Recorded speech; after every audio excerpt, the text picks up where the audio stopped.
Biggest game of the year in the SoCon, ETSU at UNCG, or is it?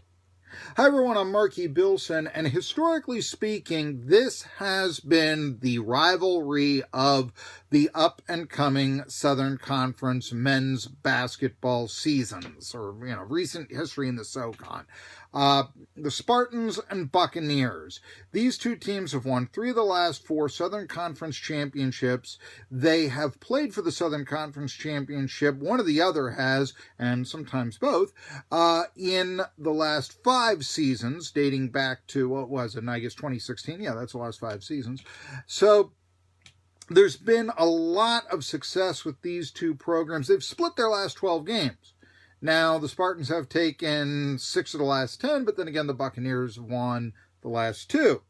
So, as these two teams go to Greensboro this afternoon for a 5 p.m. tip-off, there is a lot of history, and these have been the 2 glamour programs of the conference in recent times. Wofford, maybe, because they did win a Southern Conference or championship and then an NCAA tournament game. But then again, Fletcher McGee choked against Kentucky. Had he made only 1 3-pointer, Wofford might have gone to the Sweet 16, and Wofford will be in the mix this year as well. But for more sustained success, it's been UNCG and ETSU. Of course, that Wofford team a couple of years ago, yeah, that probably was the best team that came out of the SoCon in quite some time. Nationally ranked, and with McGee, who may have choked in the second round of the NCAA tournament, but still was the all-time 3-point shooter in college basketball in terms of buckets made.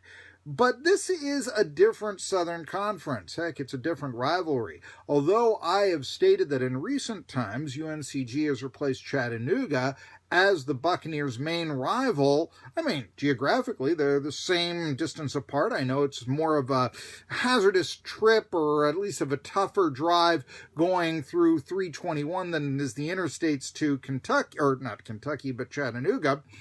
But you have a circumstance where UNCG has been the winners, and the Mocs have been trying to establish themselves again after winning the Southern Conference in 2016. But under Lamont Paris, the Mocs are now 9-1. They have David Jean-Baptiste back after he flirted with transferring away. So they've got a full roster and a 9-1 record due the Mocs. Maybe the Mocs are destined to be the Buccaneers' top rival again.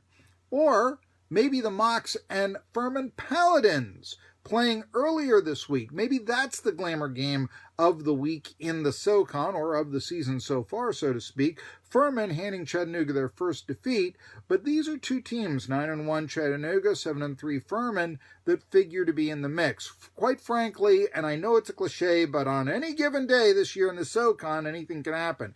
Even the military schools shoot threes well. So, the Citadel, I know their 7-0 record is, based a lot on some creative scheduling, but you got to give them credit for winning the games that they have, and there are 3 D1s in that 7-0 record.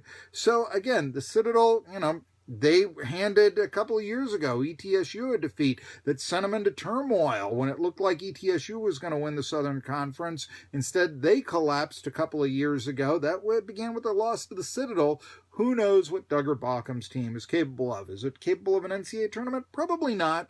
But are they capable of big victories? Probably.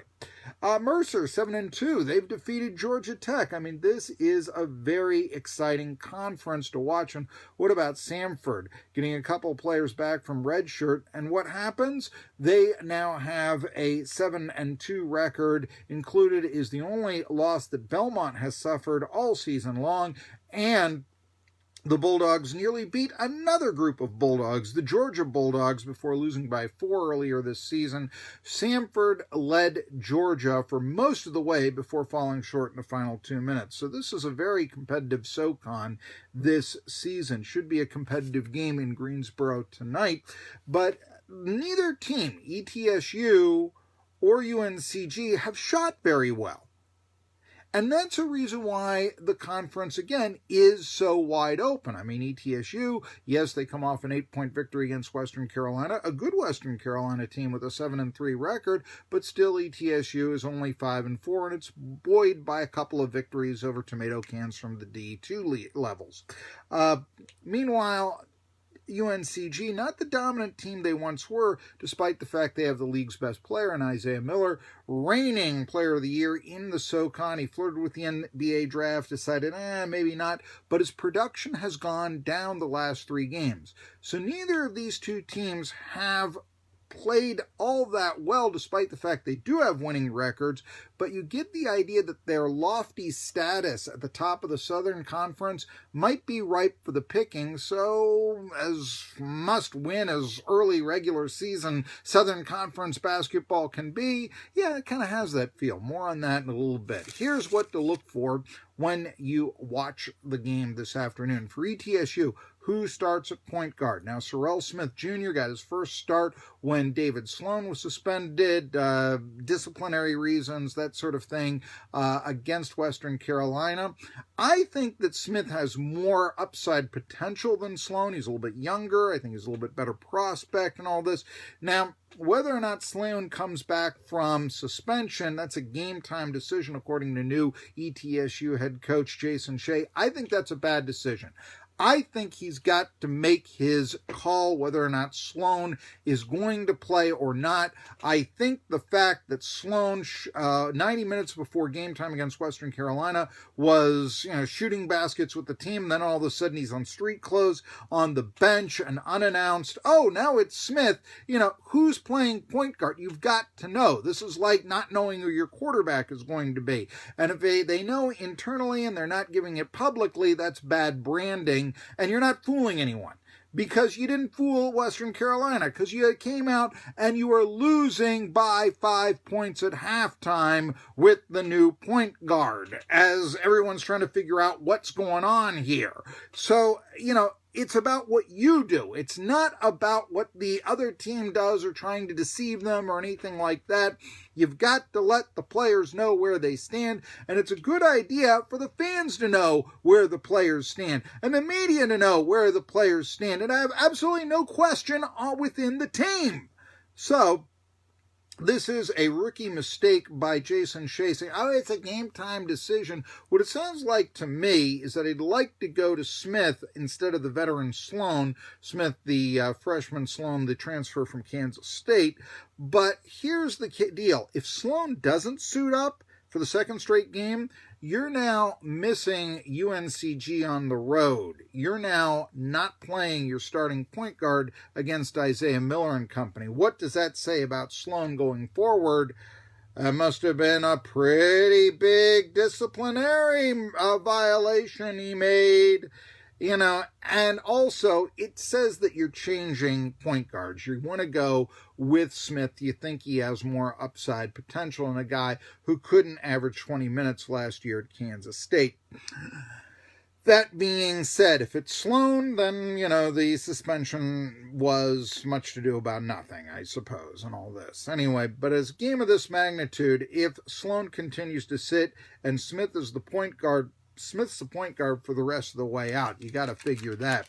Also, does Ty Brewer get into the starting lineup? He had 24 points off the bench, led the comeback in the second half for the Buccaneers to beat the Catamounts, hand them their 15th straight defeat in Johnson City. So, is Brewer coming back into the starting lineup? Or I should say get into the starting lineup. It wouldn't be back into the starting lineup because he didn't start the last game. But Ty and Ladarius Brewer, there's a brother act that could really make a lot of noise and really be something special to watch for ETSU. For UNCG, something special to watch has been Isaiah Miller, but his production, like I said, has gone down. After scoring more than 20 points early in the season with great regularity, he hasn't done it in recent times for UNCG. In fact, his production has gone down with every game. Player of the Year last year, but if he continues to slump, if he doesn't get double-digit scoring, that's going to look good for ETSU. Now, saying not getting double-digit scoring for Isaiah Miller may be wishful thinking for Buccaneers fans, but again, Miller's production, if you look at it, it's just gone downhill. So, does his production continue to falter? If so, that's a very good sign for ETSU and a very bad sign for UNCG. He's the player to watch. If he gets 20 points, watch out. Something else to consider here with the game. You can watch it on free TV. No, you don't have to go on to ESPN Plus or listen to Jay on the radio or whatever. If you live in Johnson City, Nexstar is going to be showing the game. And that means that the old Channel 19, is it still Channel 19? I know that probably dates me, but WKPT, I think it's called ABC Tri-Cities now. I get it on Channel 15 on my cable, if you want to know, but nevertheless, it's going to be on what we would consider free TV, so to speak, and that's big. Now, Nexstar isn't going to have national coverage, I give you that. But this is the situation. The more games on free TV, the better for the Southern Conference. Look, the Southern Conference could very easily become a top 10 league if they can get on free TV more. If they can get on free TV more, then there's no there's no reason they can't be another A10. The A10 would have bigger markets, so they're a little bit more inclined to be able to get the TV packages on NBC Sports or what have you. But, and Nexstar doesn't really compete with that.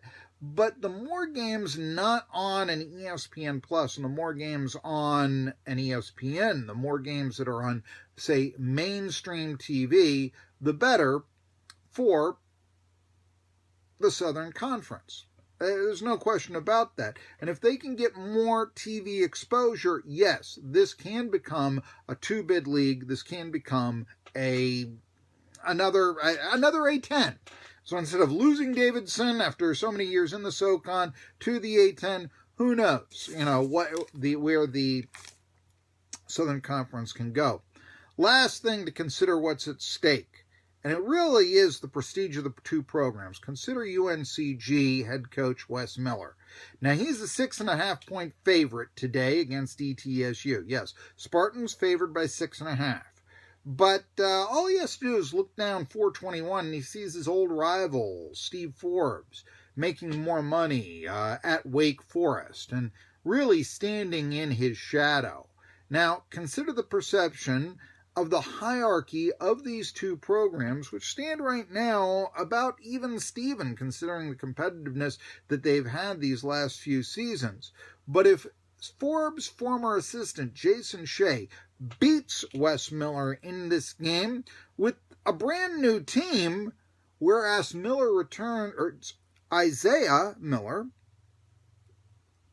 what does that mean about the hierarchy of the Southern Conference going forward?